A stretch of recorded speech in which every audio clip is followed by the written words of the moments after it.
രാഹുൽ മാങ്കൂട്ടത്തിലിന് തെറ്റുപറ്റിയെന്ന് കരുതി രാഷ്ട്രീയ ജീവിതം അവസാനിപ്പിക്കരുത് എന്നാണ് താൻ പറഞ്ഞതിന്റെ അർത്ഥമെന്ന് മുതിർന്ന കോൺഗ്രസ് നേതാവും മുൻ KPCC പ്രസിഡന്റുമായ കെ സുധാകരൻ തന്റെ നിലപാട് വ്യക്തമാക്കുകയാണ്. എനിക്ക് ഒരു വാക്കും ഒരു നാക്കും മാത്രമേയുള്ളൂ.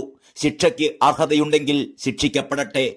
ഉണ്ണിത്താൻ താൻ മറുപടിയൊന്നും പറയുന്നില്ല. ഉണ്ണിത്താൻ പറഞ്ഞതൊക്കെ ചരിത്രത്തിൽ റെക്കോർഡ് ചെയ്യപ്പെട്ടതാണ് എന്നും കെ സുധാകരൻ പറഞ്ഞു. കണ്ണൂരിൽ ഏഷ്യാനെറ്റ് ന്യൂസിനോട് പ്രതികരിക്കുകയായിരുന്നു കെ സുധാകരൻ. മറ്റു കോൺഗ്രസ് നേതാക്കൾ രാഹുലിനെ തള്ളിപ്പറയുമ്പോഴും രാഹുലിനെ ചേർത്ത് പിടിക്കുക തന്നെയാണ് കോൺഗ്രസിന്റെ കരുത്തനായ ഈ നേതാവ്. രാഹുൽ മാങ്കൂട്ടത്തിൽ സജീവമാകണമെന്ന് പറഞ്ഞ കെ സുധാകരൻ രാഹുൽ നിരപരാധി എന്ന് കഴിഞ്ഞ ദിവസം അഭിപ്രായപ്പെട്ടിരുന്നു. രാഹുലിനെ അവിശ്വസിച്ചത് തെറ്റായിപ്പോയി എന്നും രാഹുലുമായി താൻ വേദി പങ്കിടുമെന്നും കൂടി കെ സുധാകരൻ വ്യക്തമാക്കുകയുണ്ടായി. രാഹുൽ കോൺഗ്രസിൽ സജീവമാകണം. ഞാൻ ആ വിഷയത്തെപ്പറ്റി അന്വേഷിച്ചു. കോൺഗ്രസ് അവനെ അവിശ്വസിക്കുന്നില്ല. രാഹുലുമായി വേദി പങ്കിടാൻ മടിയില്ല. പുതിയ ശബ്ദരേഖ താൻ കേട്ടിട്ടില്ല എന്നൊക്കെയായിരുന്നു സുധാകരൻ പറഞ്ഞിരുന്നത്. വെറുതെ അദ്ദേഹത്തെ അപമാനിക്കാൻ CPM-ഉം BJP-യും നടത്തുന്ന ശ്രമങ്ങളാണ് ഇതിനൊക്കെയും പിന്നിൽ. തീർത്തും നിരപരാധിയാണ് രാഹുൽ. ഞാനതൊക്കെ അന്വേഷിക്കുന്നുണ്ട്. അന്വേഷിച്ചത് രണ്ട് ചീത്ത പറയാൻ വേണ്ടിയായിരുന്നു. പക്ഷേ മറുപടിയെല്ലാം കേട്ടപ്പോൾ എനിക്ക് തോന്നി ഐ വാസ് റോങ്. ഞാൻ അവനെ വിളിച്ച് സംസാരിച്ചു. നമുക്ക് അവനെക്കുറിച്ച് തർക്കങ്ങളൊന്നുമില്ല. അവന്റെ പാർട്ടി കോൺഗ്രസ് ആണ്. കോൺഗ്രസ് അവനെ അവിശ്വസിക്കുന്നില്ല. ആരു പറഞ്ഞാലും നമുക്കത് പ്രശ്നമല്ല. രാഹുൽ സജീവമായി രംഗത്ത് വരണം. കഴിവും പ്രാപ്തിയുമുള്ള നേതാവാണ്. ജനമനസ്സിൽ സ്ഥാനമുള്ളവനാണ്.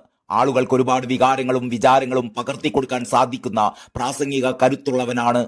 അവന് വേണമെന്നാണ് ഞങ്ങളുടെ എല്ലാം ആവശ്യം. ഞാൻ ശബ്ദ സന്ദേശം കേട്ടിട്ടില്ല. അവൻ തന്നെ പറഞ്ഞിട്ടുണ്ടല്ലോ, അവൻ തന്നെ വെല്ലുവിളിച്ചിട്ടുണ്ടല്ലോ. രാഹുലിനെ പാർട്ടിയോടൊപ്പം കൂട്ടി നിർത്തിക്കൊണ്ടു പോകുകയാണ് വേണ്ടത്. അദ്ദേഹത്തിനോടൊപ്പം ഞാൻ വേദി പങ്കിടും. സുധാകരൻ അർത്ഥശങ്കകൾക്കിടയില്ലാത്ത വിധം പറയുകയുണ്ടായി. രാഹുൽ മാങ്കൂട്ടത്തിലിനെ സസ്പെൻഡ് ചെയ്യാനുള്ള തീരുമാനം താൻ അറിഞ്ഞിട്ടില്ലെന്നുകൂടി കെ സുധാകരൻ പറഞ്ഞിരുന്നു. കണ്ണൂരിൽ മാധ്യമങ്ങളോട് പ്രതികരിക്കുമ്പോഴായിരുന്നു അദ്ദേഹത്തിന്റെ ഈ പരാമർശം. രാഹുൽ മാങ്കൂട്ടത്തിലിനെതിരെ നടപടിയെടുക്കുന്ന യോഗത്തിൽ താൻ പങ്കെടുത്തിരുന്നില്ല. രാഹുലിന്റെ കാര്യത്തിൽ തന്റെ നിലപാടിൽ ഉറച്ചു നിൽക്കുകയാണ്. ഓരോരുത്തർക്കും വ്യത്യസ്ത കാര്യങ്ങളിൽ വ്യത്യസ്ത നിലപാടുകൾ ഉണ്ടാകുമെന്നും കൂടി കെ സുധാകരൻ വ്യക്തമാക്കി. അതെല്ലാം കാലക്രമേണ ശമിക്കുന്ന പ്രശ്നങ്ങളാണ്. പല കാലങ്ങളായി ഇങ്ങനെ പല കാര്യങ്ങളും സംഭവിക്കുകയും അത് മറക്കുകയും പൊറുക്കുകയും ഒക്കെ ചെയ്തിട്ടുണ്ട്.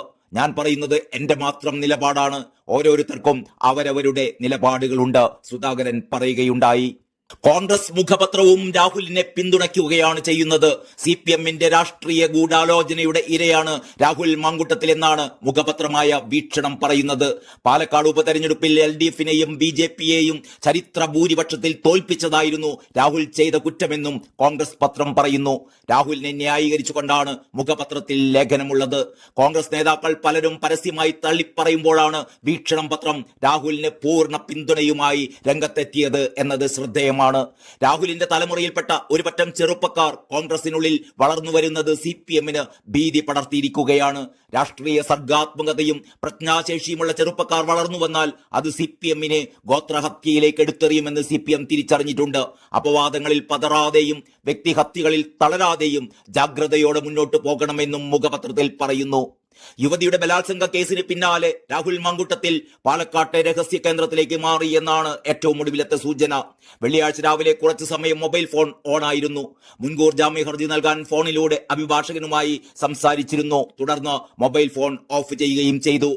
പാലക്കാട് ജില്ല വിട്ടാൽ അത് മുൻകൂർ ജാമ്യത്തെ ബാധിക്കുമെന്ന് രാഹുലിന് നിയമോപദേശം ലഭിച്ചു എന്നാണ് സൂചന. രാഹുൽ സംസ്ഥാനം വിട്ടു എന്നൊക്കെയായിരുന്നു വാർത്തകൾ പുറത്തു വന്നിരുന്നത്. എന്നാൽ പാലക്കാട് ജില്ലയിൽ തന്നെ MLA തുടരുന്നുണ്ട് എന്നതാണ് വിശ്വാസയോഗ്യമായ റിപ്പോർട്ട്.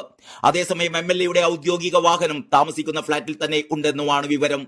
താമസ സ്ഥലത്ത് നിന്നുമാണ് സുഹൃത്തിന്റെ വാഹനത്തിലേക്ക് മാറിയത്.